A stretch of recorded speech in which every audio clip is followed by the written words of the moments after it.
Blouse நல்லா இல்லைங்கிறதுனாலயே நல்ல நல்ல சாரி எல்லாம் கட்டாம வச்சிருக்கீங்களா? அதுக்கு ஒரு டிப் சொல்றேங்க.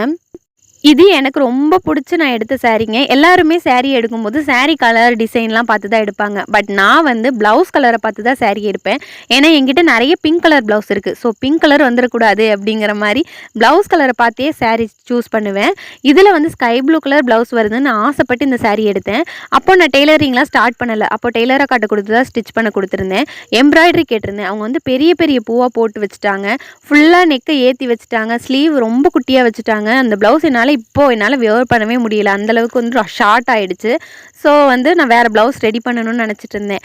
என்னோட கஸ்டமருக்கு இதே கலர், இதே டிசைன் ஒரு ஆரி ஒர்க் ப்ளவுஸ் வந்து மேக் பண்ணியிருந்தேன். வீடியோஸ் கூட போட்டிருந்தேன்.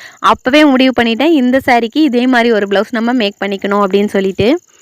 சில்க் காட்டன்ல ப்ளூ கலர் மெட்டீரியல் எடுத்துட்டு, அதில வந்து சில்வர் கலர் வச்சு ஆரி ஒர்க் சிம்பிளா போட்டுட்டு, அதுக்கப்புறம் பிளெயினா அப்படியே ஸ்டிச் பண்ணிட்டேன். சாரீல வந்து பிங்க் கலரும் அங்கங்க குட்டி குட்டியா மிக்ஸ் ஆயிருக்கும். பட் நான் அத வந்து மிக்ஸ் பண்ணல. ஏன்னா இதே காம்பினேஷன் வேற சாரீஸ்க்கு எதுக்காவது வந்ததுன்னா, யூஸ் பண்ணிக்கலாம் இல்லையா? அதனால வந்து பிளெயினா ஜரி கலர மட்டும் வச்சு ஸ்டிச் பண்ணிட்டேன். இந்த 2 ப்ளவுஸ்ல எது இந்த சாரீக்கு சூட் ஆகும் அப்படிங்கிறத நீங்க கமெண்ட்ல சொல்லுங்க. நீங்களும் இந்த மாரி ப்ளவுஸ் சரியில்லைங்கிறதுனால, அந்த சாரியே யூஸ் பண்ணாம இருந்தீங்க அப்படின்னா, பிளெயினா ஒரு மெட்டீரியல் எடுத்து அதுக்கு வந்து அந்த ஜரி கலருக்கு ஒர்க் பண்ணிட்டு அந்த ஆரி ஒர்க் ப்ளவுஸ் போட்டிங்க அப்படின்னா சாரி சூப்பரா இருக்கும். ட்ரை பண்ணுங்க.